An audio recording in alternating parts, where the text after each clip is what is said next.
Quelle est celle-ci qui s'avance comme l'aurore, belle comme la lune, éclatante comme le soleil, terrible comme une armée rangée en bataille? Oui, elle, c'est la Vierge Marie, la mère de Jésus. Chaque 15 août, à la solennité de l'Assomption, elle est à l'honneur. Quel est le sens de l'Assomption? Chers amis de la SMA Togo TV, bienvenue dans votre émission Chemin de la foi vivante. Nous recevons pour vous aujourd'hui le père Darius Anoumou Adjangba. Il est curé de la paroisse Saint-Jean-Baptiste de Yokwe. Bonjour mon père. Bonjour Florence. Bienvenue et merci d'avoir accepté notre invitation. Merci. Et alors, cher père, qu'est-ce que l'Assomption?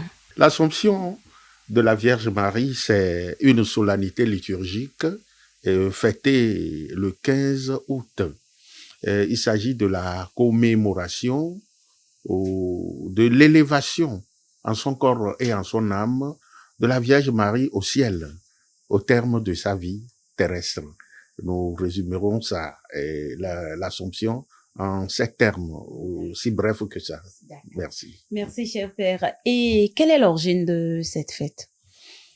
Bien, cette fête, disons-le, découle de la méditation du peuple chrétien sur l'aboutissement de la vie de la bienheureuse Vierge Marie. Okay. Et très tôt, l'on a compris, l'on est arrivé en méditant pour certains textes de l'Écriture que Marie n'a pas pu connaître la dégradation du tombeau comme n'importe quel mortel et que elle a connu une certaine victoire sur la mort, une grâce de son Fils le Christ et Jésus. Donc elle a été élevée au ciel.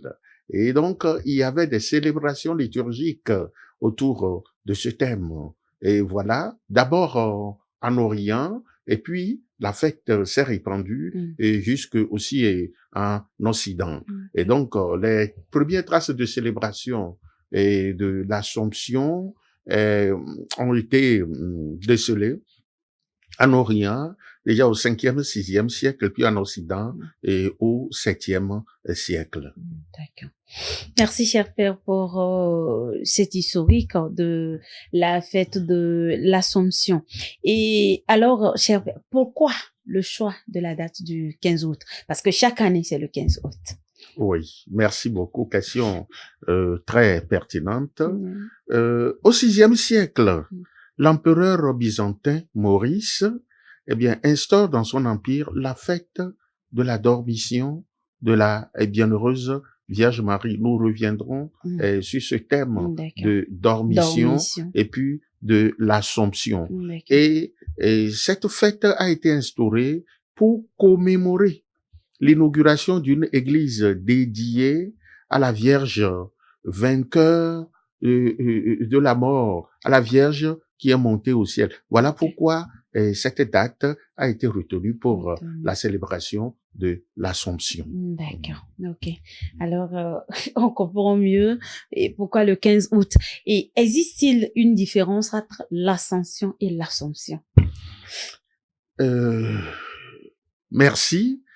Beaucoup font cette confusion parce que les deux termes, ascension, assomption, ça sonne presque de la même manière. Voilà. Remontons à l'étymologie de ces deux termes. L'ascension, qui vient du latin assuntio, signifie que l'on monte soi-même au ciel. Ce terme désigne donc la montée glorieuse du Christ au ciel. Et l'assomption vient du latin assumere, c'est-à-dire assumer, prendre avec soi.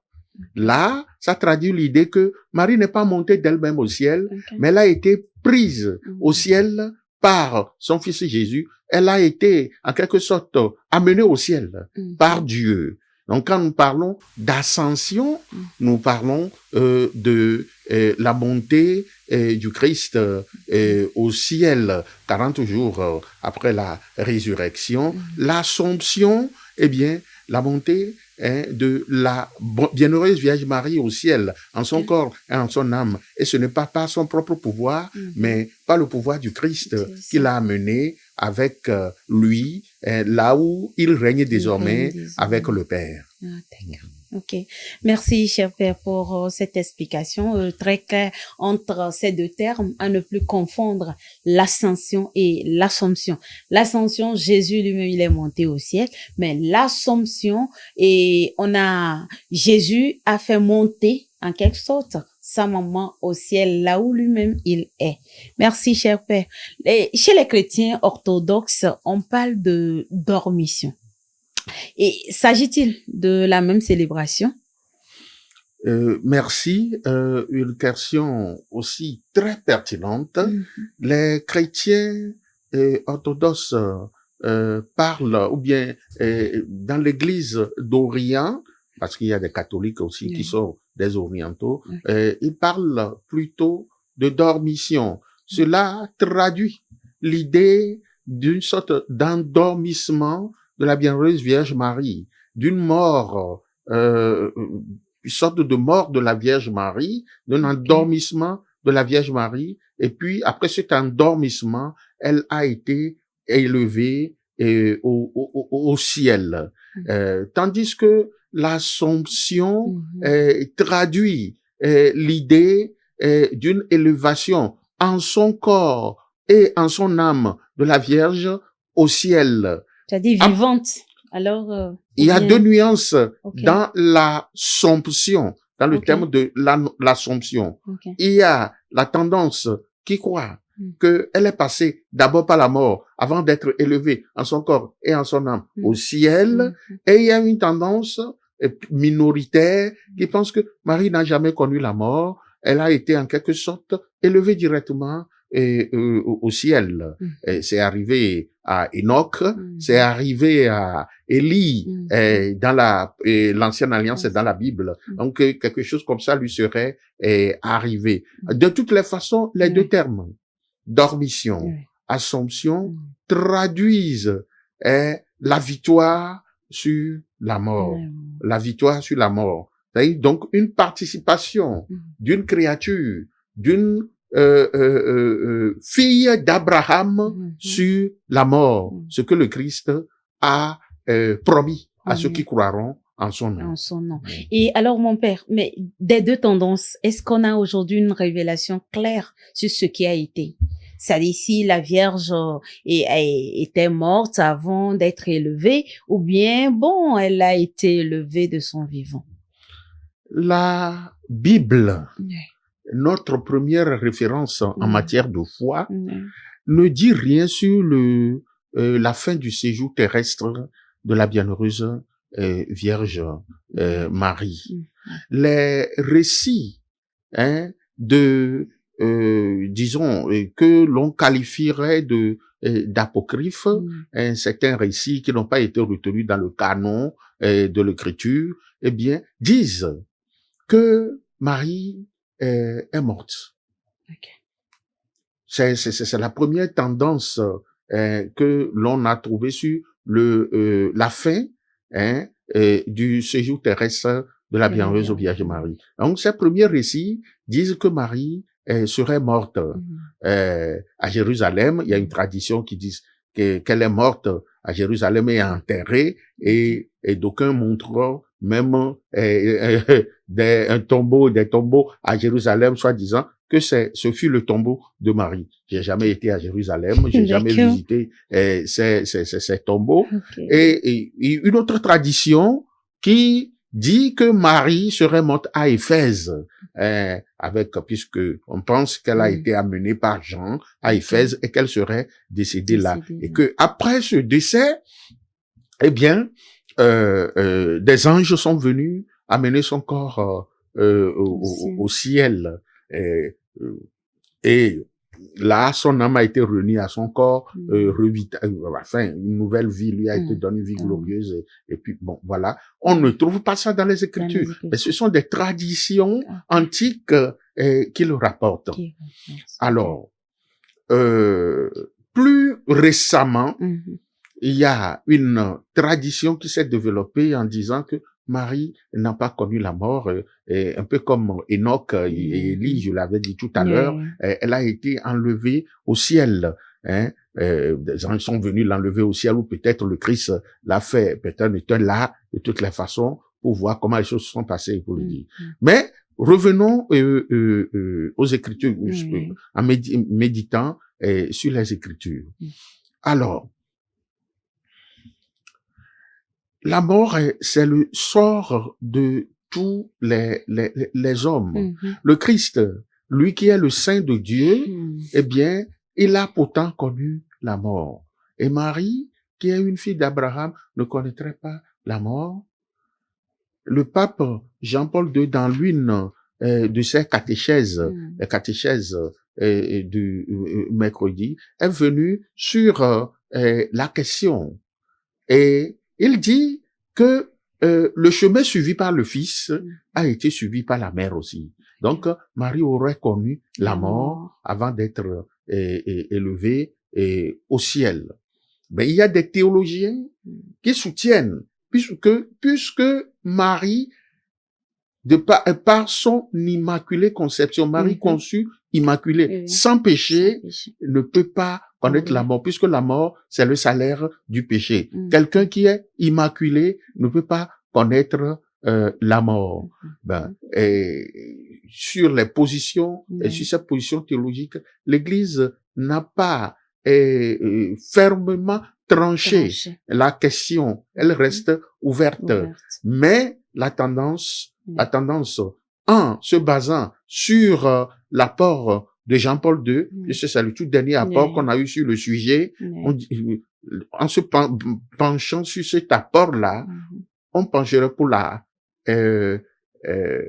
Marie qui a connu la mort comme le Christ Jésus, et puis a connu la gloire du ciel comme le Christ Jésus. Du moins, chez nous, au Togo, c'est ce qui se trouve dans la théologie sous-jacente au texte que nous utilisons quand nous chantons les mystères glorieux dans le diplôme. C'est ce que nous disons. C'est ce que nous disons dans le chant là. Ça veut dire que dans la tradition théologique de notre pays, le Togo, eh bien, nous pensons que Marie a connu la mort, et puis elle a été amenée au ciel par son Fils Jésus. Merci, cher Père, pour cette clarification. Et alors, mon Père, aujourd'hui, la célébration de l'Assomption, qu'est-ce que ça apporte aux croyants? Merci beaucoup. L'Assomption est une fête qui apporte beaucoup d'espérance aux croyants que nous sommes. Quand nous célébrons l'Assomption, c'est-à-dire l'élévation de la Vierge Marie au ciel, nous voyons déjà le sort qui nous attend. Quand nous croyons en Jésus-Christ, Marie élevée au ciel nous devance dans la gloire de son Fils. C'est pour nous dire que demain aussi, nous aurons part à la gloire du Christ Jésus. Nous aurons part à sa résurrection. Ça, c'est la première des choses. Nous pouvons être certains, en célébrant l'Assomption, que nous participons à la victoire du Christ sur la mort.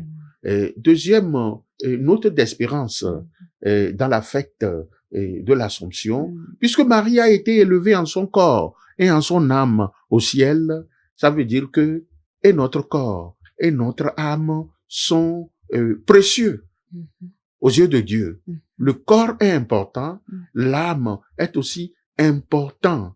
Elle est importante pour le Créateur, notre Dieu. Et donc, c'est une invitation à prendre soin et de son corps et de son âme. Il y a une tendance philosophique, une tendance idéologique qui prône comment on l'appelle, une sorte de rejet du corps, sous prétexte que l'esprit est saint l'esprit élève et que le corps abaisse, le corps éloigne de Dieu. C'est une tendance qui n'est pas chrétienne. Chrétien. Il Ok. s'agit d'une forme de manichéisme là-bas. Ok. Ce n'est pas du tout chrétien. C'est pas ce que le catholicisme prône. L'Assomption veut nous dire que nous devons prendre soin de notre corps. Notre corps. Prendre soin de notre corps, ça commence par la propriété physique, matérielle de notre corps. Ok. Il faut prendre soin de son corps pour Dieu, Mhm. parce que Dieu nous l'a donné. Mhm. Et ensuite, prendre soin de son corps, c'est prendre soin de ce corps-là d'une manière morale. Ouais. Et voilà. Cela fait penser à ce passage de l'Écriture. Ne savez-vous pas que vos corps sont le temple de l'Esprit Saint? Alors, prendre soin de son corps, savoir que notre corps est le temple de l'Esprit Saint et que ce corps doit être, après tout, élevé et au ciel et aller à la rencontre du Seigneur, voilà, pour être glorifié, pour devenir un corps glorieux, tel que le Christ lui-même l'a connu au lendemain de la résurrection. Mais justement, pour certains, c'est que, bon, mon corps m'appartient, alors je peux en faire ce que je veux, quoi.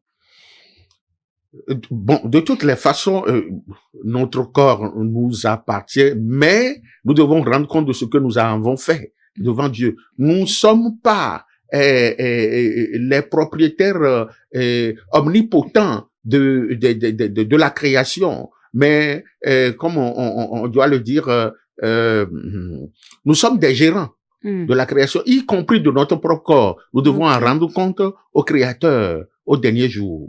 Voilà tout ce que la fête de l'Assomption nous rappelle, une victoire sur la mort, et puis l'importance de ce don-là que Dieu nous a donné et qui est notre corps. D'accord. Merci, cher Père. Nous devons prendre soin de notre corps et de notre âme. Mon Père, parlez-nous un peu de la liturgie de l'Assomption. Et existe-t-il des symboles d'être à cette célébration? L'Assomption est une solennité, c'est-à-dire une des grandes fêtes de l'Église. Lorsque elle tombe sur un dimanche, cette solennité l'emporte sur le dimanche.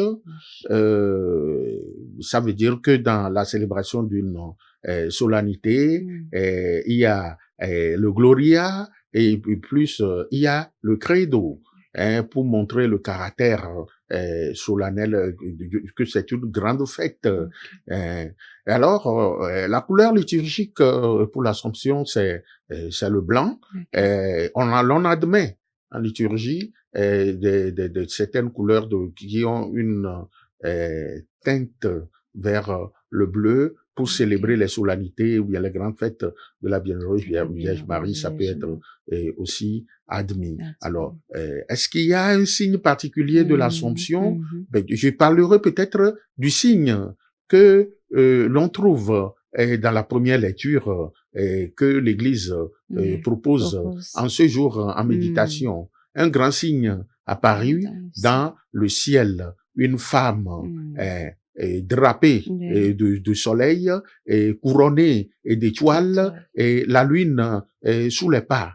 Je dirais que c'est le grand signe de l'Assomption qui montre déjà que cette femme qui est drapée du soleil signifie que elle est revêtue de quelque chose de divin. Et cette femme est couronnée de 12 étoiles, 12, qui est aussi un signe de perfection, comme le signe 7, 12, ça fait référence aux 12 tribus d'Israël, ça fait référence aussi aux 12 apôtres, et donc à l'Église, au peuple de Dieu qui fait la gloire de cette femme. La lune sous les pas traduit, d'après certains pères de l'Église, les vicissitudes de la vie et du temps, que sur laquelle cette femme a de l'autorité.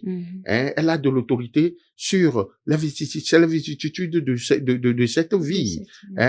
Et donc, cette femme d'abord, quand nous lisons le texte, elle est enceinte d'un enfant qui est appelé à conduire toutes les nations. Et il s'agit bien évidemment du Christ, bien évidemment du Christ. Et donc, ce signe qui apparaît dans l'Apocalypse, il s'agit de l'Apocalypse 12, verset 1 et suivant, eh bien, ce signe montre que cette femme, cette femme est la Vierge Marie. Cette femme est la Vierge Marie. Elle est menacée par le dragon qui voudrait la râper et prendre l'enfant. Mais il lui fut donné comme des ailes d'aigle pour échapper maintenant au pouvoir du ce dragon, de l'antique dragon, qui s'est mis à faire la guerre aux autres descendants de la femme. Cette femme est tout autant l'Église que la Vierge Marie. Et d'ailleurs, la Vierge Marie est le type de l'Église, c'est-à-dire le modèle. Ce que l'Église, comme une réalité spirituelle, se traduit dans les vertus de la bienheureuse Vierge Marie. Donc, c'est le grand signe il s'agit de l'Assomption, il s'agit du triomphe de Marie sur tous les dangers, et puis surtout sur le dragon. Donc, une glorification de la bienheureuse Vierge Marie. Et donc, les deux ailes qui lui furent données comme des ailes d'aigle, c'est les deux ailes de l'espérance. De l'espérance. Avec les ailes de l'espérance, l'Église, le croyant, est vainqueur du dragon qui le persécute. Nous serons persécutés, l'Église sera persécutée, mais elle sortira toujours vainqueur de ces persécutions par la force même de Dieu. Et il faut espérer, c'est-à-dire croire, croire de tout son cœur et être toujours en attente du secours de Dieu. Voilà un peu le grand signe qui apparaît dans la célébration de l'Assomption. Et donc, le signe de cette femme qui est couronnée d'étoiles et qui est vainqueur du mal. Alors, avec la Vierge Marie, avec laquelle nous communions, eh bien, nous prenons part à cette victoire sur le dragon, et donc sur la mort et sur l'ennemi, le Satan. Voilà. Merci, cher Père. Avec la célébration de l'Assomption, nous prenons aussi la victoire. Nous avons aussi la victoire sur le dragon chaque jour au quotidien face aux vicissitudes de la vie.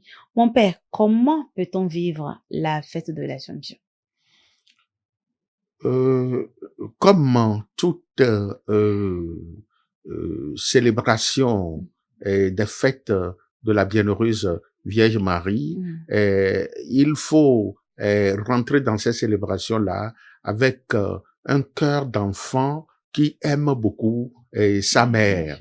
Il faut désirer dans cet esprit d'amour filial pour la bienheureuse Vierge Marie, désirer imiter les vertus de la bienheureuse Vierge Marie. Et il faut recourir à sa puissante intercession. C'est dans cette ambiance-là que nous allons fêter. Et bien sûr, l'Assomption appelle à la joie. La victoire sur un danger, sur une mort, entraîne la joie. Eh bien, donc cette joie-là que nous partageons déjà, le sort de la bienheureuse Vierge Marie, cette joie-là qu'elle reçoit pour nous, la victoire sur la mort, sur toute forme de danger, cette joie-là qu'elle obtient pour nous tout ce qu'elle demande à son Fils. À son Fils, à son Fils, notre Seigneur Jésus-Christ. Et élévation au ciel, vous allez voir, une semaine après la célébration de l'Assomption, il y a la célébration de la Vierge Marie comme reine de l'univers. Elle a été élevée au ciel pour prendre part à la gloire de son Fils, c'est-à-dire à sa royauté. Et elle exerce une souveraineté, une royauté de service. Ça veut dire que, en célébrant l'Assomption, nous sommes dans la joie que, auprès de son Fils, Marie intercède pour nous et obtient pour nous tout ce dont nous avons besoin. Une souveraineté, une royauté de service, qui nous rassure, qui nous réconforte et qui nous dit allons à Marie. Mhm. Ne cessons pas d'aller à Marie, de recourir à sa protection, à son intercession. Merci, cher Père. Et nous sommes déjà ici arrivés à la fin de cette émission. Sûrement que vous avez un mot de la fin. Un mot de la fin à nos téléspectateurs. Je voudrais dire que l'Assomption est déjà à nos portes. C'est encore une occasion pour redécouvrir la dévotion mariale. La dévotion mariale. D'aucuns pensent que la dévotion mariale est facultative dans la vie du croyant, mais Marie nous aide beaucoup. Que son nom ne quitte jamais nos lèvres, que nous pensions à chaque minute à sa personne. Et d'aucuns pensent que Marie est un écran qui nous empêche d'accéder à Dieu. C'est si faux, c'est très faux. Au contraire, Marie est un tremplin pour aller à Dieu. Vous voulez découvrir Dieu, l'aimer davantage? Dites Marie. Appelez Marie. Retrouvez Marie. Et si vous l'appelez tout le temps, vous trouverez cette paix et cette joie-là qui ne vous quitteront jamais.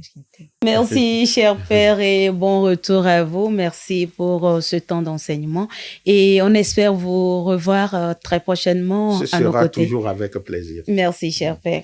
Alors, chers amis fidèles de l'émission Chemin de la foi vivante, nous sommes ainsi arrivés à la fin de cette émission. Merci d'être restés en notre compagnie. On se dit à très bientôt pour un nouveau numéro de votre émission Chemin de la foi vivante. Merci spécial à toute l'équipe de la réalisation et surtout, bonne fête de l'Assomption. La vie est très courte et belle, alors prenons soin de nous.